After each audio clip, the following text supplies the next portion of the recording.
Hello students, MK study point में आप लोगों का एक बार फिर से स्वागत है। आज समास का शॉर्ट ट्रिक जो वीडियो है, इस वीडियो से आप बचे हुए जो समास है उसके टाइप्स को अच्छे से जान सकेंगे और अच्छे से पता कर सकेंगे कौन से शब्द किस समास में आते हैं। तो आगे समास में हम लोग एक पहला पार्ट हम लोग जान चुके हैं, जो कि उसका डिस्क्रिप्शन में लिंक आपको मिल जाएगा। आप पहला पार्ट देख लेंगे तो आपको दूसरा पार्ट समझने में काफ़ी आसानी होगी। स्टूडेंट्स, आप समास के दूसरे पार्ट्स में आप जो जानेंगे समास के बचे हुए टाइप्स के बारे में कि समास है क्या, समास तत्पुरुष समास क्या है। तो उस तरह से कई ट्रिक्स के साथ आसान ट्रिक्स हम लोग अपनाएंगे, जिसके माध्यम से हम लोग को आसानी से हर एक शब्द का विग्रह करके उसका नाम बता सकते हैं।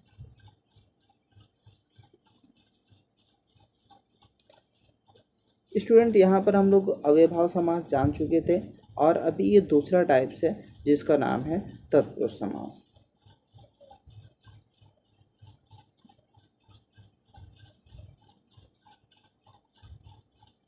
तत्पुरुष समास। तो स्टूडेंट, तत्पुरुष समास जो आप लोगों के सामने है, तो जिस समास का दूसरा पद प्रधान हो और जो समास कारक से जुड़ा हो उसे तत्पुरुष समास कहते हैं। यानी ऐसा समास जिसका दूसरा पद प्रधान हो और अगर विग्रह करते हैं तो विग्रह में कारक चिन्ह हो, तो उसे हम लोग क्या कहते हैं? तत्पुरुष समास कहते हैं। उसके बाद हम लोग इसके ट्रिक्स पे चलेंगे। स्टूडेंट्स, ट्रिक्स पे नंबर 1 जो ट्रिक्स है उसको आप यहाँ पर जान सकेंगे। ट्रिक्स का नंबर 1 जो ट्रिक्स है उसको आप लोग यहाँ पर जान पाएंगे कि वो ट्रिक्स कौन सा है।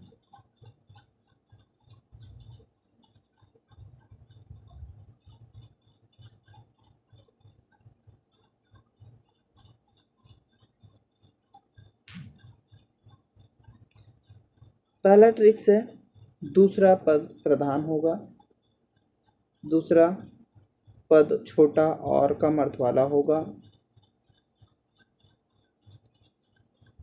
पहला पद बड़ा और ज़्यादा अर्थ वाला होगा। तो आप यहाँ पर 3 ट्रिक्स देखें। और अगर आपने पहली वीडियो अगर आपने देखी है तो अव्ययभाव समास का जो ट्रिक्स है उसका एकदम उल्टा, यानी अगर अव्ययभाव आपको याद है तो एकदम उसका उल्टा याद रखेंगे तो आपका तत्पुरुष समास है। तो इसके माध्यम से वही बताया कि आपका जो दूसरा पद होगा वो प्रधान होगा और दूसरा पद छोटा और कम अर्थ वाला होगा और पहला पद जो होगा वो बड़ा और ज़्यादा अर्थ वाला होगा। यहाँ पर हम जो है एग्जाम्पल के माध्यम से देख सकते हैं, समझ सकते हैं। सबसे पहला देखो लिखा हुआ है रस भरा, तो आप लोग जान सकते हैं यहाँ पर पहला पद है रस और दूसरा पद है भरा।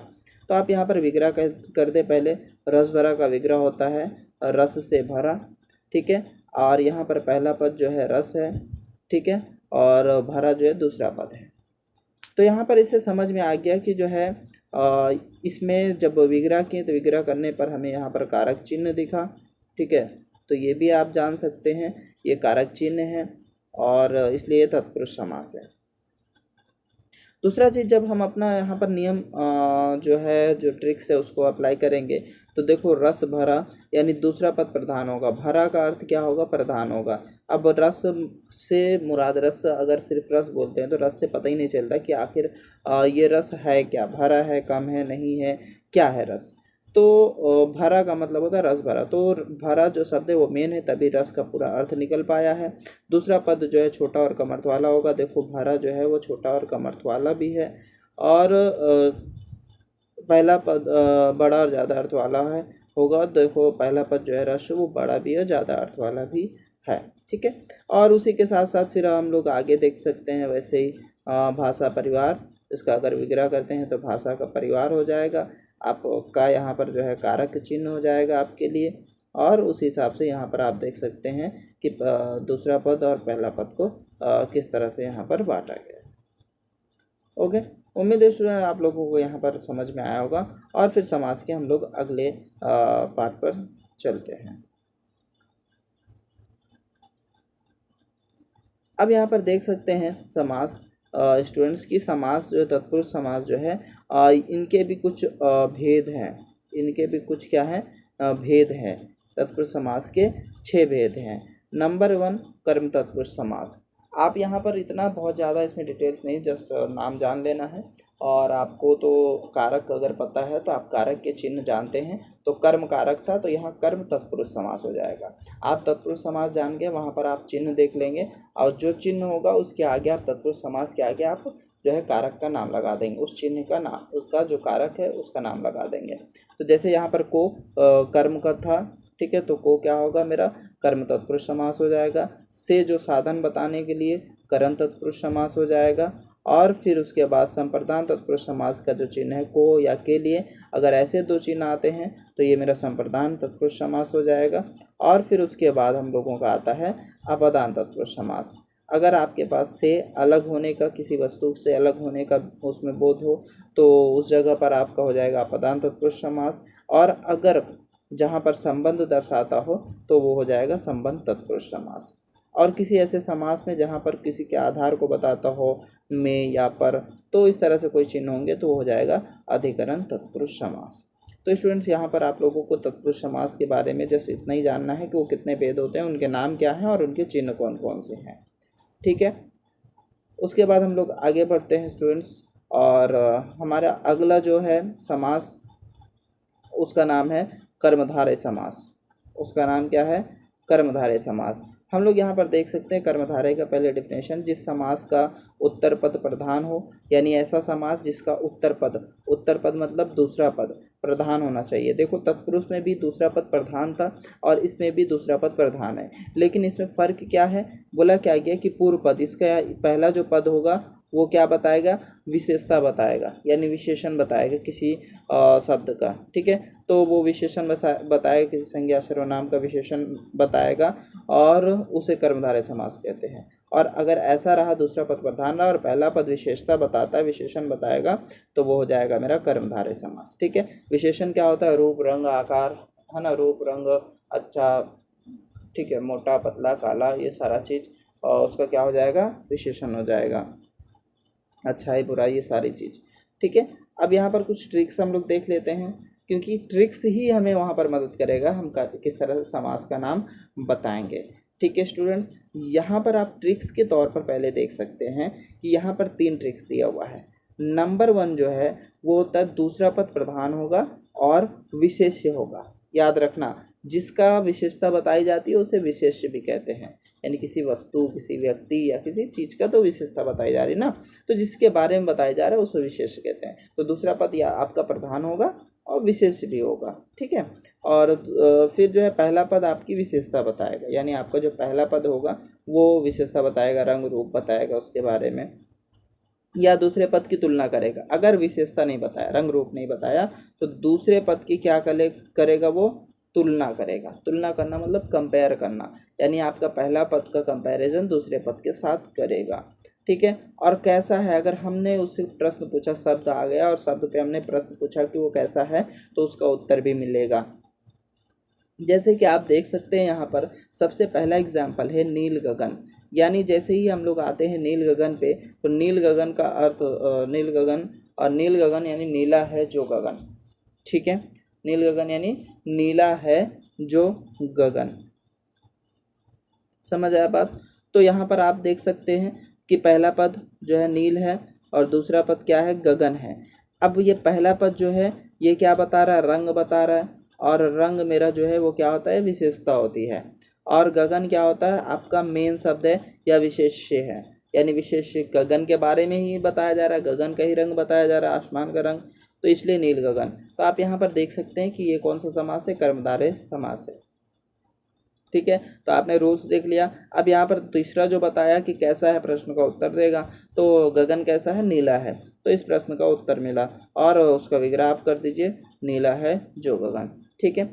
तो ये आपका पहला हो गया। लेकिन सर इसमें आपको जो है नील गगन में, यानी आपका सिर्फ विशेषता बताया, लेकिन एक चीज़ और आपको समझना होगा कि अगर विशेषता नहीं बताएगा तो तुलना करेगा, लेकिन तुलना करेगा तो कैसे हम समझेंगे कि उसमें विशेषता ना बताकर तुलना किया जा रहा है ना। तो ऐसे भी हो सकता है। तो आप दूसरे एग्जाम्पल को यहाँ पर देखेंगे और दूसरे एग्जाम्पल में आप यहाँ पर देख सकेंगे कि चंद्रमुखी दिया हुआ है। चंद्रमुखी आप लोग तो बहुत अच्छे तरीके से जानते होंगे चंद्रमुखी, है ना। तो चंद्रमुखी यानी यहाँ पर चांद के समान मुख वाली, चांद के समान मुख वाली आपने विग्रह कर दिया। और आपको यहाँ पर पता करना है कि ये कौन सा समास है। विग्रह तो आपने कर दिया, लेकिन आपको समास के नाम तो सही लिखने होंगे। अगर आप समास के नाम गलत लिख देते हैं तो आपको नंबर नहीं मिलने वाले। इसलिए आप जब समास के नाम को यहाँ पर देखेंगे तो आप पहले क्या करेंगे, पूर्व पद को अलग करेंगे जो कि है चंद्र, और उत्तर पद को अलग करेंगे जो कि है मुखी। आप चंद्र मतलब होता है चांद और मुखी मतलब होता है मुख, ठीक है। तो बोले चांद के समान मुख, यानी मुख का तुलना किससे किया गया, चांद से किया गया। यानी जिसका जो है मुख जो है, फेस जो चेहरा है वो चांद के समान हो, उसको हम लोग कहते हैं चंद्रमुखी, ठीक है। तो आप यहाँ पर समझ गए आसानी से कि किस चीज़ को यहाँ पर बताया गया है, ठीक है। उसके बाद जो है स्टूडेंट्स हम लोग आगे बढ़ते हैं, अगले पार्ट पे चलते हैं। यहाँ पर आप देख सकते हैं कि समास का जो चौथा टाइप्स है जिसको हम लोग कहते हैं द्विगु समास, जिसको हम लोग क्या कहते हैं, द्विगु समास। अब द्विगु समास जो है ये कौन से समास है, ठीक है। इसमें क्या है, बोले द्विगु समास में पूर्व पद संख्यावाचक होता है, यानी आपका जो द्विगु समास होगा ये संख्यावाचक होगा, यानी इसमें आपको नंबर्स बताएंगे। आपका जो पहला पद होगा वो हमेशा किसी नंबर को बताएगा, ठीक है। यह समास होता है। और उसके बाद बोला यह समास समूह को दर्शाता है, अर्थ को नहीं। यहाँ पर यह जो है वो मिस राइट हो गया, यानी ठीक है, उसको हाँ होगा।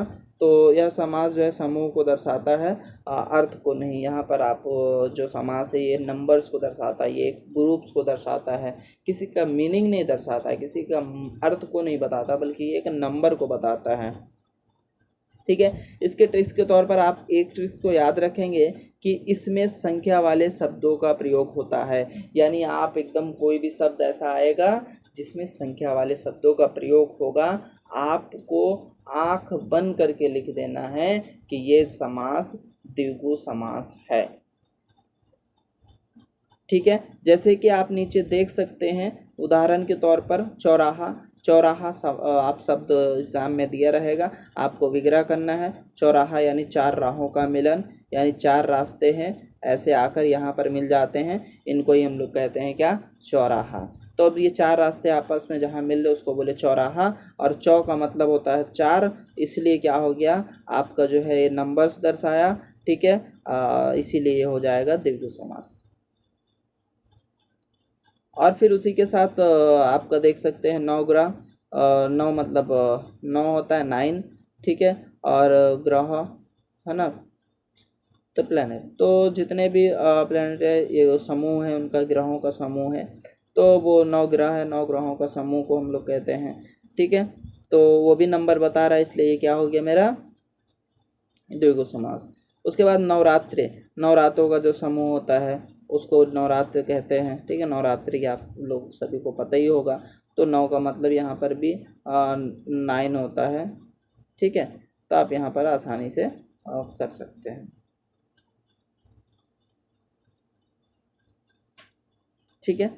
ओके स्टूडेंट्स, फिर उसके बाद हम लोग जब आगे बढ़ते हैं, आगे हम लोग देख सकते हैं कि जो है बहुब्रीहि समास आता है। द्विगु समास में तो नंबर्स थे, अब बहुब्रीहि समास आया। बहुब्रीहि समास में आप यहाँ पर देख सकते हैं कि बहुब्रीहि समास में आपको क्या बताया गया।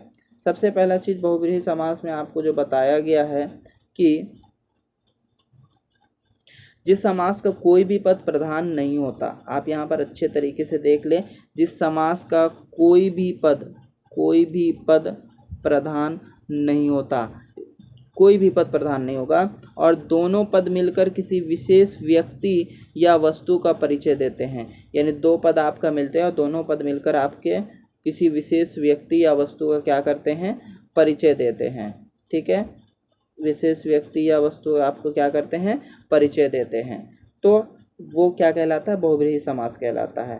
आप ट्रिक्स के तौर पर आप देख सकते हैं कि नंबर 1 पे कोई भी पद प्रधान नहीं होगा, आपको याद रखना है। नंबर 2 बोला दोनों पद मिलकर किसी विशेष व्यक्ति या वस्तु का परिचय देते हैं, यानी यहाँ पर 2 पद हैं, दोनों पद मिलेंगे आपस में और किसी के एक खास व्यक्ति या वस्तु की तरफ इशारा करेंगे, उनका परिचय देंगे और वो व्यक्ति या वस्तु दुनिया में एक ही होंगे।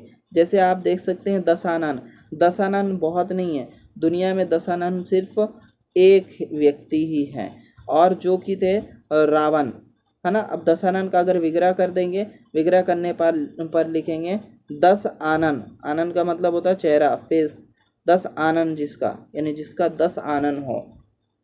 तो एक ही पूरी दुनिया में एक ही व्यक्ति था जिसके और वो जिनके परिचय दे रहे हैं वो है रावण। ठीक है, तो आप विग्रह करने के बाद आप ब्रैकेट में लिख सकते हैं रावण। ठीक है,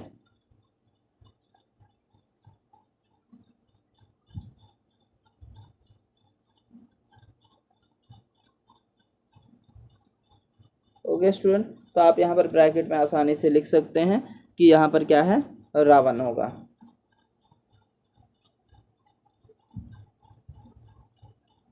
दूसरा भी आप आगे देख सकते हैं नीलकंठ, नीलकंठ यानी जिनका कंठ क्या हो, नीला हो, वो थे भगवान शिव और कोई भी नहीं थे।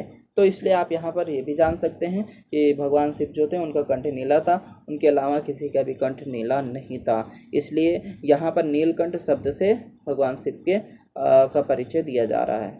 ठीक है, तो आप इस तरह के कुछ शब्दों से आप समझ सकेंगे कि ये मेरा कौन सा समास है, कर्मधारय समास। ओके स्टूडेंट्स, फिर आगे बढ़ते हैं और आगे बढ़ते हुए यहाँ पर हम लोग समास का सबसे आखिरी पार्ट जिसको हम लोग कहते हैं द्वंद्व समास, जिसको सब हम लोग कहते हैं द्वंद्व समास। और द्वंद्व समास में हमें क्या बताया गया है, इस समास में दोनों पद प्रधान होता है। इसमें क्या बताया गया, इस समास में जो दोनों पद होंगे, 2 पद होंगे, आपके दोनों के दोनों पद क्या होंगे, प्रधान होंगे। और इसमें प्रायः स्त्री और पुरुष, इसमें प्रायः हमेशा स्त्री और पुरुष या विपरीतार्थक शब्द, विपरीतार्थक मतलब क्या, उल्टे, एक दूसरे के उल्टा शब्द, है ना, का जोड़ होता है। या तो स्त्री पुरुष होंगे आपके एक साथ में, जैसे माता पिता, माता स्त्री है, पिता पुरुष है, तो माता पिता इस तरह के शब्द होंगे, या विपरीतार्थक शब्द होंगे, अच्छा बुरा, अच्छा बुरा उसका उल्टा शब्द। तो ऐसे कोई शब्द आएंगे तो वो आपके हो जाएंगे द्वंद्व समास में। आप यहाँ पर देख सकते हैं ट्रिक्स के साथ, ट्रिक्स में दोनों पद क्या होते हैं, इनके प्रधान होंगे।